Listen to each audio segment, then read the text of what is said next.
Meron na naman nga tumatawa sa video na to na scripted nga raw ang pagkamatay ng papi. Sana nga scripted na nga lang para nga hindi nga patay yung mga papis ni Cheska. Kaya naman ngayon i-rewind ko nga at ibabalik ko nga pala yung mga papis sa matris ni Cheska para nga hindi nga sila mamatay.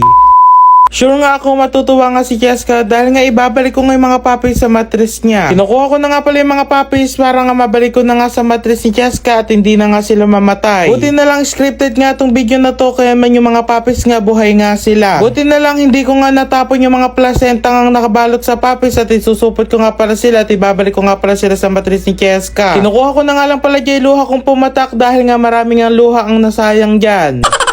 Meron nga rin pala nag-comment na nagmamarunong kung bakit nga pala namatay papis ko, pinutol ko daw kasi yung pusod. Mga ilang minuto nga nakuha ko na nga rin pala yung mga luha ko at kukunin ko na nga rin pala yung sinaping ko dito dahil nga sayang. Tinititigan ko nga pala yung mga papis ni Cheska dahil nga ilang minuto nga at buhay na nga rin yan. Dito nga sa time na to gumising nga ako ng maaga at yan nga pala yung nakita ko. Naglakad nga pala ako ng patras dahil nga naglakad nga ako dyan at lumingon pa at babalik nga ako sa pagkakatulog ko at di na nga ako gigising.